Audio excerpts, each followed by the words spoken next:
जगी ऐसा बाप व्हावा त्याचा वंश मुक्तीस जावा. जगी ऐसा बाप व्हावा. बाप कसा असावा?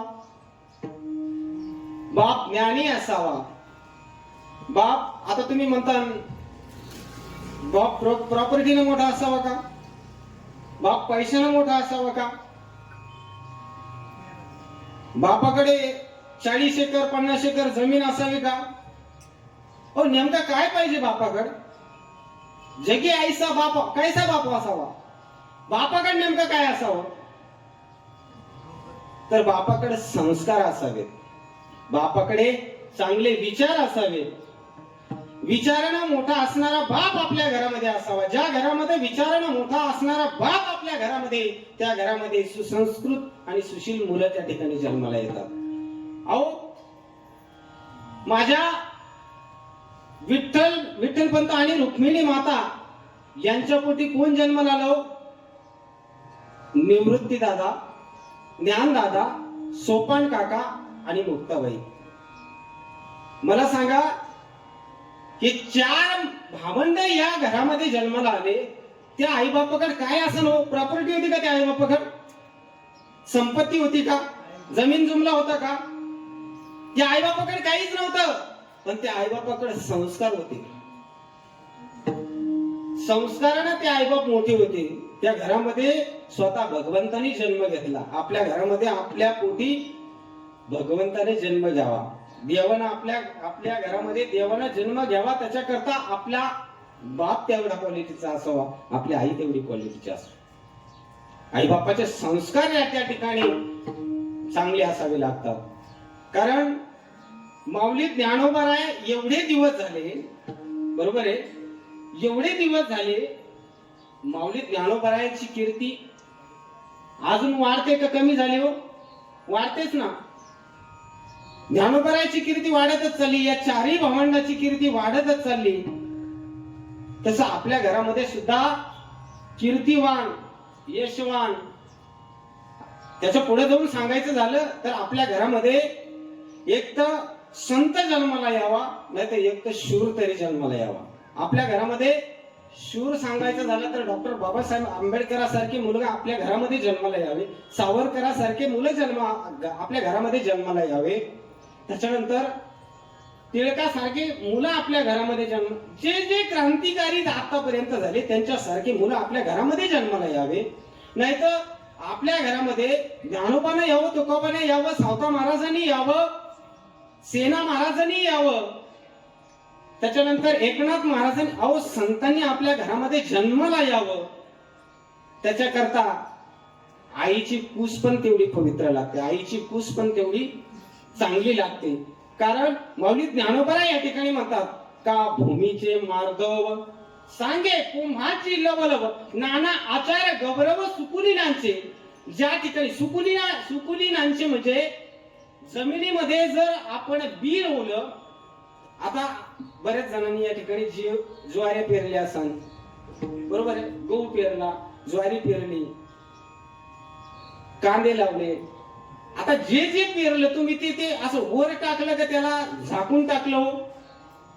बोला, शेतकरीच आहेत ना सगळे. तुम्ही पेरल्यानंतर ते झाकीता का तसंच ठेवता? झाकावं लागतं, बरोबर आहे. आणि नाही झाकलं तर बांडाळ होतं. आपल्या गावरान भाषेत म्हणते इथं एक थोम तर तिथं एक थोम, बांडाळ म्हणते त्याला, बांडाळ. तसं आपल्या घरामध्ये कुलवान गुणवान शीलवान मुलं जर जन्माला जर आपल्या घरामध्ये यावं असं वाटत असेल तर त्याच्याकरता आपल्या घरामधली जी स्त्री आहे त्या स्त्रीचं पोट झाकलेलं पाहिजे, बरोबर आहे. त्या स्त्रीचं पोट झाकलेलं पाहिजे. नाही तर चांगली ढेबरं कुठे. कारण ज्या घरामध्ये ज्या स्त्रीचं पोट झाकलेलं आहे त्या पोटातून कुलवान गुणवान शीलवान मुलं या ठिकाणी जन्माला येतात. कारण मी सांगत नाही, या ठिकाणी एक कवी पण सांगतात, जननी जनी तुवे सजनी संत भैया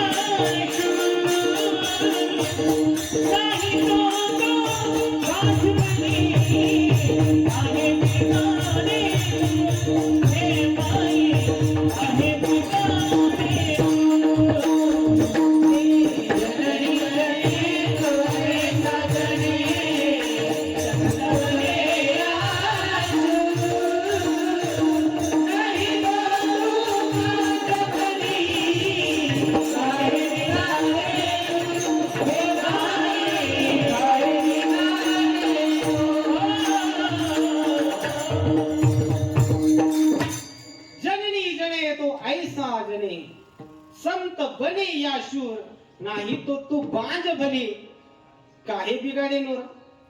तो कवी म्हणतो की तू वाज राहिली तरी चालत पण वाण्याराला जन्म घालू नको. आई चिल्लू मिल्लू बाप चिल्लू मिल्लू आणि दोघाच्या पोटी माकडाचं पिल्लू.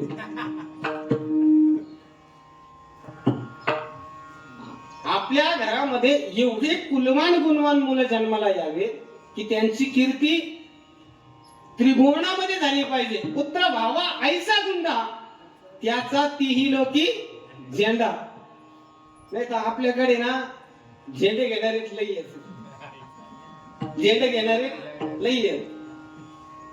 येऊन येऊन येणार कोण या झेंडे घेणारे लई आपल्याकडे. बरोबर आहे. झेंडे घेणारे लई आपल्याकडे. म्हणून कसा आज विशेष ज्यांचं नाव या ठिकाणी राहिलेलं आहे, ज्यांच्या निमित्तानं आज मी या ठिकाणी उपस्थित आहे असे असणारे आमचे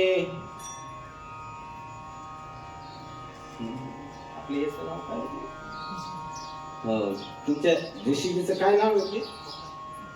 अर्थमूवर्स काय जगताप पाटील अर्थमूवर्स आमचे असणारे मेवणे नवनाथ भाऊ जगताप.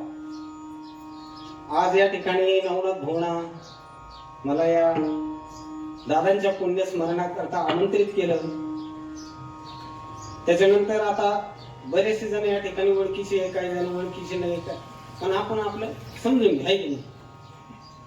आदरणीय आमचे असणारे बद्रीनाथ दादा पण या ठिकाणी, बरोबर आहे ना? बद्रीनाथ दादाच ना?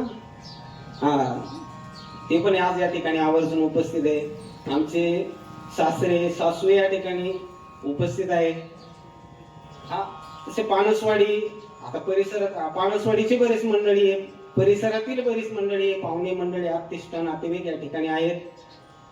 आणि ज्यांनी या ठिकाणी सुंदर असं भव्य दिव्य आपल्या दादांचं पुण्य स्मरण आज या ठिकाणी केलं त्यांच्याकरता एकदा जोरदार टाळ्या वाजवा गड्या. कारण नाही ना, टाळीचा आवाजच नाही आला.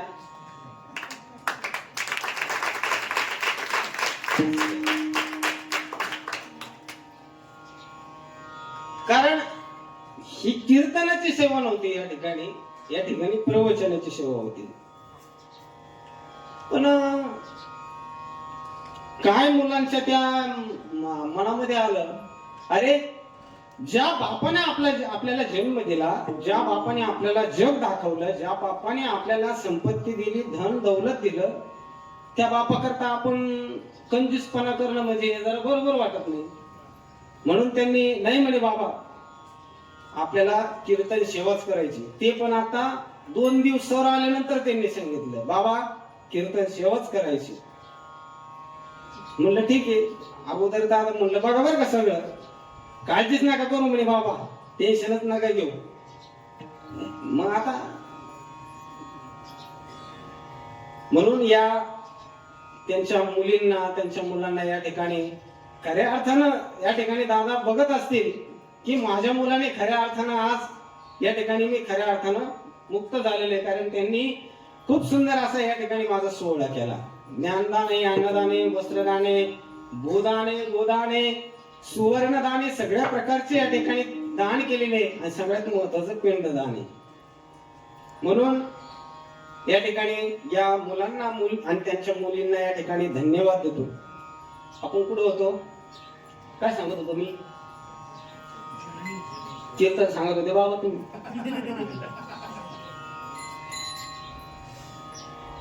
जगी जगी ऐसा बाप व्हावा, जगी ऐसा बाप व्हावा. बाप सांगत होतो, जननी जने तो ऐसा जने, संत बने या शो. इथं होता येतो बरोबर ठेवली रे. आपल्या घरामध्ये कुलवान गुणवान शीलवान मुलं जन्माला यावे, आपल्या घरामध्ये संत जन्माला यावा, आपल्या घरामध्ये शूर जन्माला यावे. म्हणून जोपर्यंत आपल्या जीवनामध्ये बाप जर क्वालिटीचा असला, आपल्या जीवनामध्ये जर बाप जर क्वालिटीचा असला, तर मुलगा समाजामध्ये कोणत्याही थराला जरी गेला, थराला म्हणजे खालच्या थराला नका समजू बरं का. मुलगा आज जरी मार्केटमध्ये जरी गेला आणि बापाचं जर त्या ठिकाणी वजन असलं, वजन म्हणजे बापानं आयुष्यभर कोणाचा 1 रुपया जरी बुडालेला जर नसला, तू आणि बाप जर निघून जरी गेला आणि मुलगा जर दुकानात जर गेला आणि दुकानात गेल्यानंतर त्या ठिकाणी दुकानामध्ये जर एखादं साहित्य घ्यायचं असलं, तर तो दुकानदार म्हणतो, दादा काय पाहिजे बोला. बिलाच्या वेळेला त्या वेळेला त्यांनी सांगितलं की काय नाव करू. ज्या वेळेला त्या मुलाच्या बापाचं नाव येतं, त्यावेळेला त्या मुलाला आदरातिथ्यानं त्या ठिकाणी बसवलं जातं. त्यावेळेला तो म्हणतो, दादा असं का. त्यावेळेला तो दुकानदार म्हणतो, हो तुम्हाला माहित नाही तुमचा बाप किती क्वालिटीचा होता.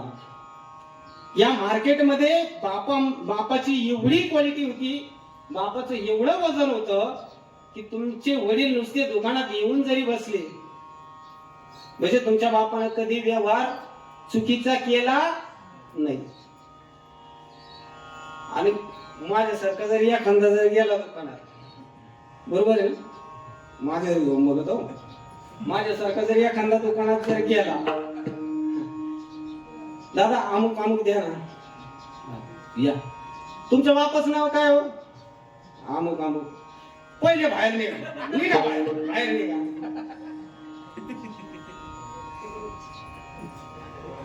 म्हणून जोपर्यंत बाप आपला क्वालिटीचा आहे तोपर्यंत, अहो बाप जोपर्यंत जिवंत आहे तोपर्यंत असं वाटतं आकाशाला हात लागला की काय असं वाटतं. ज्या वेळेला एक दिवसाचा प्रसंग, पुण्यामध्ये बापाला नोकरी लागली. नोकरी लागल्यानंतर आता मुलाला वाटलं आमची मजा होणार, माझी मजा होणार, माझ्या बापाला नोकरी लागली, माझी मजा होणार. बापानं सांगितलं, बाळू एका चाळीमध्ये राहायला गेले. राहायला गेल्यानंतर त्या बापानं बघितलं खाली एक गाडी अस्तव्यस्त आहे, एक सायकल बाजूला पडलेली. त्याला स्वतःच्या मुलाला बोलवलं, बाळू इकडे जा, ती गाडी व्यवस्थित कर. मुलगा म्हणे, अहो बाबा ती लोकांची गाडी आहे, लोकांची गाडी मला कशाला. तुला सांगितलं तेवढं कर, जा. गेल्यानंतर त्या मुलाने गाडी सरळ केली, सायकल सरळ केली. वर आल्यानंतर हे चपला व्यवस्थित लाव, चपला व्यवस्थित लावल्या. रोजच झालं. त्या मुलाला वाटलं, अरे काय खडूस बाप आहे, काम लोकच आणि मला आप देतो. टीव्ही जरी चालू राहिला, फॅन जरी चालू राहिला, तर बाप अरे कळत नाही का, ते टीव्ही चालू राहिला, फॅन चालू राहिला, लाईट चालू राहिले, बंद करता येत नाही का. रोज रोज असं बोलून बोलून त्या मुलाला त्या बापाचा एवढा राग यायला लागला, एवढा राग यायला लागला. मुलगा 10वीला गेला. 10वीला गेल्यानंतर त्या मुलाला अशी मनात पक्की गाठ बांधून ठेवली की ह्या बापा आता आहे ना असा अभ्यास करायचा, असा अभ्यास करायचा, नोकरीला लागायचं आणि पुन्हा या बापाचं तोंडच पाहायचं नाही. काय खडूस बाप आहे माझा, रोज उठलं का तीच किटकिट, रोज उठलं का तीच किटकिट. मुलाला काय केलं, एवढा अभ्यास केला, एवढा अभ्यास केला, ग्रॅज्युएशन झालं. ग्रॅज्युएशन झाल्यानंतर नोकरीचा कॉल आला, इंटरव्ह्यूचा दिवस उजाडल्यानंतर आईजवळ गेला, आई मला इंटरव्ह्यूचा कॉल आला. त्यावेळेला त्या आईचं दर्शन घेतलं. आईने सांगितलं, जा बाबाचं दर्शन घे. आता अगोदरच आता या मुलाच्या मनामध्ये बापाविषयी राग होता, त्यानं लांबूनच बापाचं दर्शन घेतलं. लांबून दर्शन घेतल्यानंतर तू गेला वाटाणा जात असताना देवाला नवस केला 1 किलो देवा 1 किलो पेढे होईल पण आजची नोकरी लागू दे गड्या. एकदा गेलो ना पुन्हा या बापाचं तोंड बघणार नाही.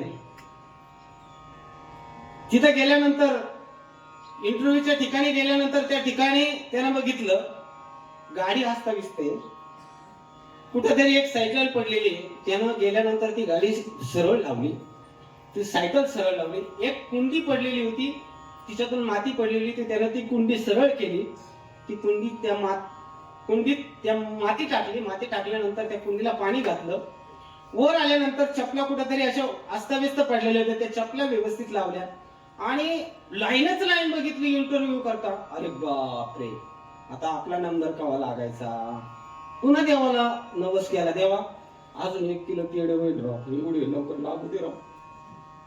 एवढी नोकरी जर लागली ना, एकदा नोकरी लागली का पुन्हा बापाचं तोंडच पाहायचं नाही, घरीच यायचं नाही.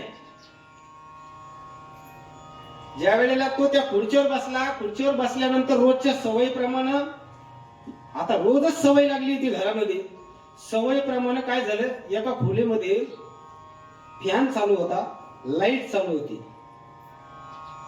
हा मुलगा उठला, उठल्यानंतर त्याच्या रोजच्या सवयीप्रमाणे त्यानं दरवाज्यातून आतमध्ये गेला, फॅन बंद केला, लाईट बंद केली, दरवाजा बंद केला आणि खुर्चीवर येऊन बसला. तोपर्यंत त्याचा नंबर आला. आतमध्ये गेल्यानंतर त्यानं डोळे झाकले, देवा काहीही कर पण एवढी नोकरी लागू दे.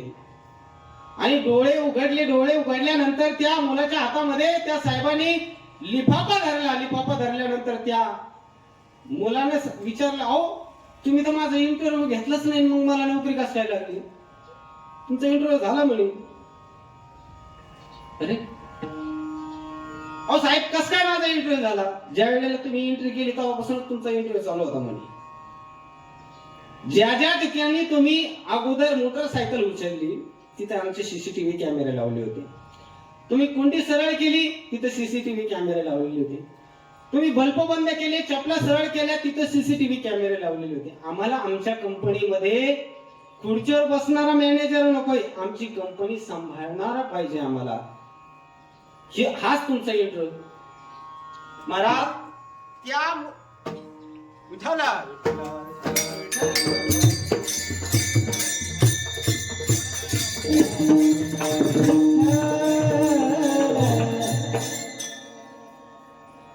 त्या मुलाला नोकरी लागल्यानंतर मुलगा ज्या वेळेला बापाला आयुष्यभर जो मुलगा शिव्या देत होता, आयुष्यभर खडूस म्हणत होता, आज त्या बापाच्या संस्काराने त्या मुलाला आज काय लागलं लक्षात आलं. मी कशा करता सांगितलं.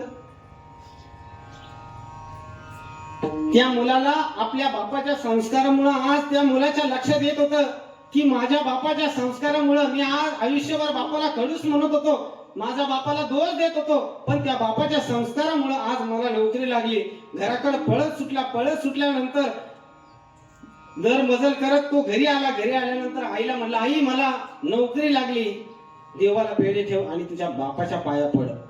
बापाच्या पाया पड म्हटल्यानंतर तो मुलगा बापाच्या पायावर डोकं ठेवला आणि त्या ठिकाणी जसा रडायला लागला. त्यावेळेला बापाला काहीतरी गरम लागलं. गरम लागल्यानंतर अरे माझा मुलगा रडतोय. त्यावेळेला त्या बापाने सांगितलं, तू इंटरव्ह्यू गेलता ना, नोकरी नाही लागली ना, पुन्हा प्रयत्न कर, तिसऱ्यांदा प्रयत्न कर, चौथ्यांदा प्रयत्न कर, नाही नोकरी लागली ना तर माझ्या आयुष्याची जमापुंजी तिच्यामध्ये मी तुला तुझ्या स्वतःचा व्यवसाय उभा करून देईन, पण तू काळजी करू नको, हा बाप तुझ्या पाठीमागे आहे. म्हणून जोपर्यंत बाप आपल्या पाठीमागे आहे ना तोपर्यंत आपल्याला कशाचीच भीती नाही. म्हणून आपल्या घरामध्ये जोपर्यंत बाप आहे, अरे ज्याला डोळे नाही त्याला विचारा डोळ्याची किंमत, ज्याला डोळे नाही त्याला विचारा डोळ्याची किंमत, ज्याला कान नाही त्याला विचारा कानाची किंमत, ज्याला जीभ नाही त्याला विचारा जिभेची किंमत, ज्याला हात नाही त्याला विचारा हाताची किंमत, ज्याला पाय नाही त्याला विचारा पायाची किंमत, अरे ज्याला आईबाप नाही ना त्याला विचारा आपल्या आईबापाची किंमत. म्हणून माय बाप गेल्यावर पडशील उन्हात, घडोघडी आठवण येईल झुरशील मनात, नकोच दुर्दशा करू माता आणि पित्याची, म्हणून जोपर्यंत आई वडील जिवंत आहे तोपर्यंत आई वडिलांची सेवा करणं. विठ्ठल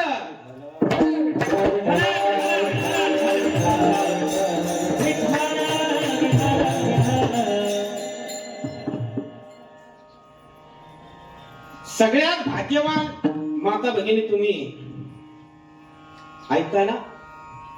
सगळ्यात भाग्यवान पुरुषापेक्षा, आमच्या पुरुषापेक्षा तुम्ही भाग्यवान आहात. कारण सगळ्यात ज्यादा प्रेम फक्त तुम्हाला मिळालं बापाचं. बरोबर आहे का चुकीचं आहे? बरोबर आहे ना. सगळ्यात ज्यादा प्रेम मुलीलाच बापाचं मिळालं.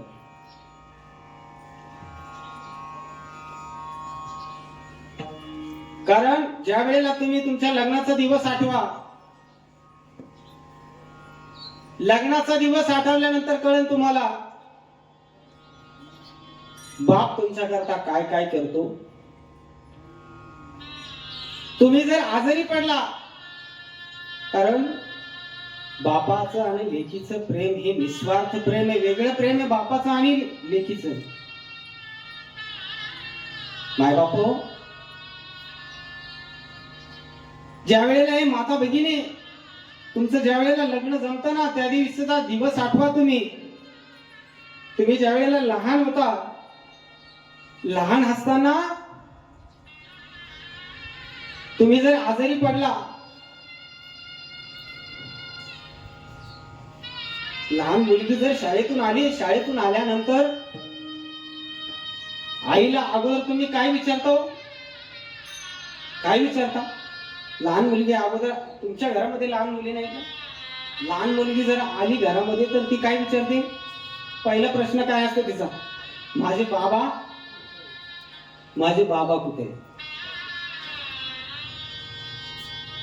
जर त्या मुलीचा बाबा जर आजारी असला, आईला सांगितलं अरे बाळा बाबा आजारी आहे, बाळा बाबा आजारी आहे, त्यावेळेला ती मुलगी पळत पळत जाते, दप्तर फेकून देते, पाण्याची वॉटर बॅग फेकून देते आणि पळत जाते त्या कॉटवर बापाच्या उशाला जाऊन बसते आणि बापाच्या डोक्याला हात लावते आणि हात लावल्यानंतर त्या बाबाला विचारते, बाबा फार डोकं दुखतं का हो? बाबा बाम लावून देऊ का हो? हे बापाचं आणि मुलीचं निस्वार्थ प्रेम आहे. अरे पोरा करता किती जरी कमवून ठेवलं तर पोरगा काय म्हणतं? अरे काय कमवलं रे डांगऱ्या आमच्या करता. बरोबर आहे का चुकीचं आहे? पोरा करता किती जरी प्रॉपर्टी कमवून ठेवली तर पोरगा काय म्हणतं? काय कमीला आमच्या करता. पण पोरगी उभ्या आयुष्यात बापाला कधी त्रास देत नाही. तुम्ही तुमचं लग्न आठवा, ज्या वेळेला लग्न जमतं, मुलीचं लग्न जमल्यानंतर बाप भांड्यावाल्याच्या पाया पडतो, कापड दुकानदाराच्या पाया पडतो, सोनाराच्या पाया पडतो. माता भगिनी तुमच्या जीवनातला प्रसंग सांगतो ऐका. तुम्ही तुमच्या नवऱ्याला किती 20 वर्षापासून म्हणता हो काहीतरी डाग करा ना, काहीतरी डाग करा ना. घेता का हो तुम्ही? घेता का? अरे ज्या वेळेला मुलीचं लग्न जमतं ना, याच्यात आता कितीतरी बापा या ठिकाणी त्यांनी आपल्या मुलीचे लग्न केले आहेत. ज्या वेळेला मुलीचं लग्न जमतं, तुम्ही किती दिवसात पुरीचं सोनं किती दिवसात उभं केलं? 8 दिवसात तुम्ही 10 तोळे सोनं उभं केलं. ते बापाला माहिती त्यानं कसं उभं केलं. पण माझ्या चकूचं लग्न आहे, माझ्या ताईचं लग्न आहे, ते आयुष्यभर म्हणत असतात की आम्हाला काहीतरी डाग करा. पण ज्या पुरीचं लग्न जमतं ना, 8 दिवसात 10 तोळे सोनं उभा करतो तो बाप आहे. लग्न जमतं. आता लग्न जमल्यानंतर आई सांगते बाबाला तांबे भरून दे, बाबाला तांब्या भरून दे. त्यावेळेला बाप म्हणतो ए राहू दे, माझ्या दिदीला राहू दे. आता माझी चकुली जाणार आहे, माझी चकुली जाणार आहे, तिला नका काम सांगू.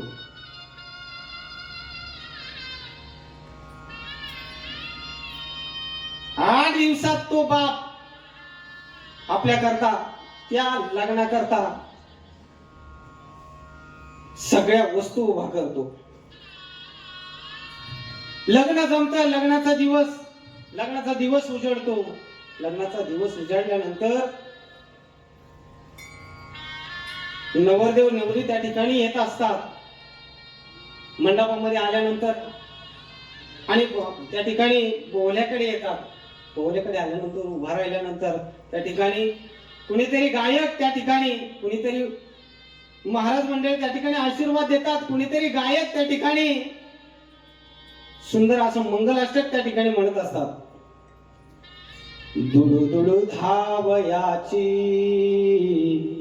माझी सोनुली ग परी, छोट्या भावासाठी तिचा कंठ आला दाटोनी, टाका अक्षदा प्रेमान शुभ मंगल सावधान, दुडू दुडू धावयाची माझी सोनुली ग परी. लग्न लागल्यानंतर तो बाप एका कोपऱ्याला त्या ठिकाणी बघत असतो. आता माझी छकू जाणार आहे, मला माझी छकू सोडून जाणार आहे.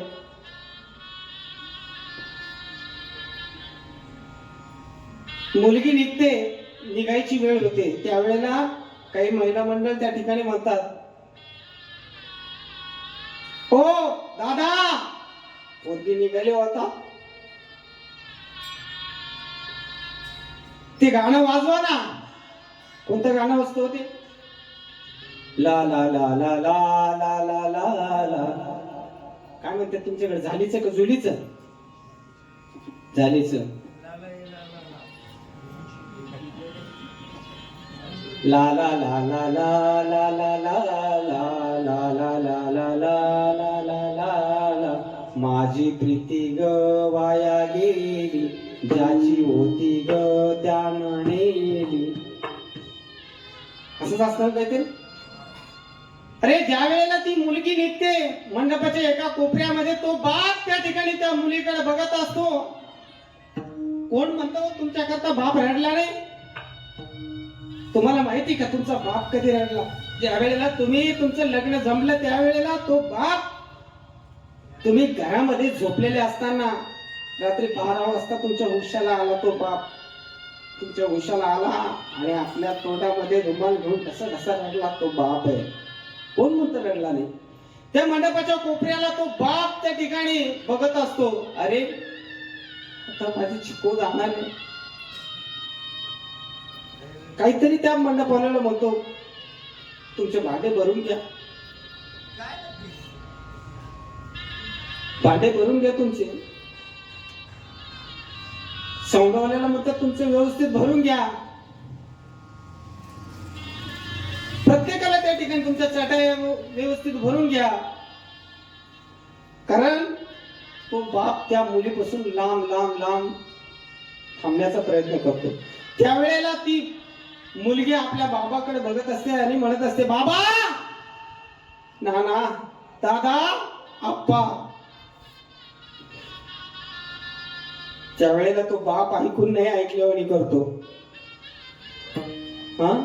ऐकून नाही ऐकल्यावानी करतो. कारण त्या बापाला माहिती आहे, आता जर माझ्या पोरीच्या समोर जर गेलो आणि माझ्या पोरी जर माझ्या समोर जर आली तर मला गैवरून येईल, मला रडू येईल. लोक नावं ठेवतील, अरे मरतासारखा मर्द गडी कुशलवडी रडतो. म्हणून तो बाप पुरी समोर येत नाही.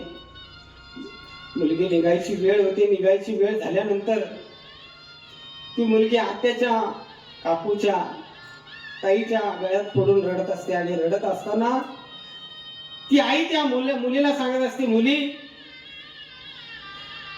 व्यवस्थित जा, व्यवस्थित नांद. त्यावेळेला ती मुलगी आपल्या बापा करता त्या ठिकाणी म्हणत असते, आई, आई माझी काळजी करू नको ग. ते आई माझी काळजी करू नको. मग ग पोरी, माझ्या पित्याची, माझ्या बाबाची काळजी घ्या ग. ज्या वेळेला माझं लग्न जमलं ना, भांड्यावाल्याच्या पाया पडले, कापड दुकानदाराच्या पाया पडले, सोनाराच्या पाया पडले, रात्रंदिवस पत्रिका वाटल्या. 2 महिन्यापासून माझा बाबा कधी जेवला नाही, मी बघितलं नाही का आई, म्हणून माझ्या बाबाची तब्येतीची काळजी घे. म्हणून जोपर्यंत बाप जिवंत आहे ना, तोपर्यंत तुमच्या संसारामध्ये कशाचीच कमी नाही. कारण बाप आपल्या पोरी करता जावई जरी नालायक भेटला, जावई जरी जग्या भेटला, पण तो बाप त्या जावयाच्या लायकी नसताना सुद्धा त्या जावयाच्या पायावर डोकं ठेवतो. बाप करी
बाप करी जोडी, बाप करी जोडी, लेकुराचे ओढी, आपुले कुरवंडी वाळवणी.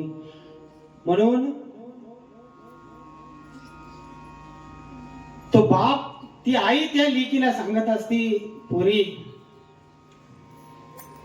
काय करतो, या घरचा दिवा त्या घरात तुला लावायचा आहे, या घरचा दिवा त्या घरी लावायचंय. पोरी असं कधी वागू नको. हो माता भगिनी, तुम्हाला विचारतो मी, तुम्ही कोणा करता नांदता हो? बोला, कुणाच्या नावा करता नांदता?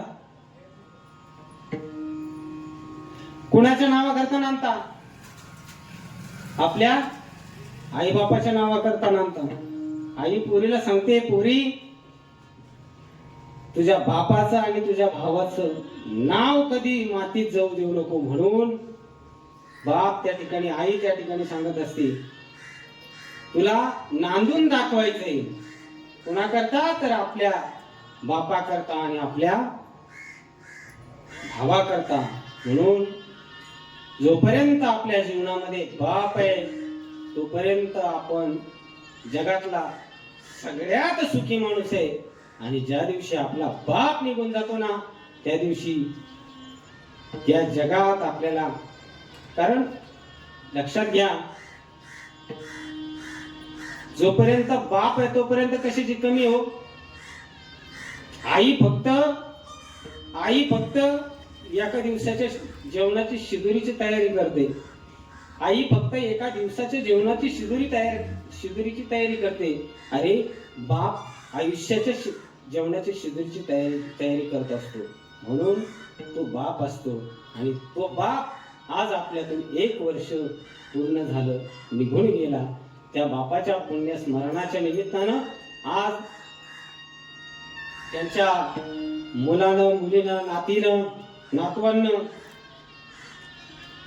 त्यांच्या सुना असतील, त्यांच्या आप्तेष्ट असतील, नातेवाईक असतील, या सर्वांनी आज दादांच्या त्यांच्या उपकारातून उत्तीर्ण होण्याकरता आज या ठिकाणी पुण्यस्मरण केलेलं आहे. आणि त्या पुण्यस्मरणाच्या निमित्तानं आज या ठिकाणी महाराष्ट्रातील योगायोग आज आमचे असणारे युवा कीर्तनकार सतीशजी महाराज, तसेच आदरणीय युवा कीर्तनकार तुषारजी महाराज, आदरणीय आमचे असणारे थोर गायनाचार्य विकासजी महाराज आणि माझे परममित्र असणारे ऋषी दादा आणि संस्थेमधले सर्व या ठिकाणी विद्यार्थी, सर्वांचे या ठिकाणी खूप खूप मनापासून धन्यवाद. एकदा या सर्वांकरता जोरदार सर्वांनी टाळी वाजवायची. वा वा, धन्यवाद. आणि एकदा तुमच्या करता तुम्हीच टाळी वाजा वाजा. म्हणून आज या ठिकाणी झालेल्या सेवेला या ठिकाणी पूर्णविराम देतो. आज आपल्यातून निघून गेलेले शिवाजी दादा वाघ, त्यांच्या पश्चात गंगा भागीरथी सुलभा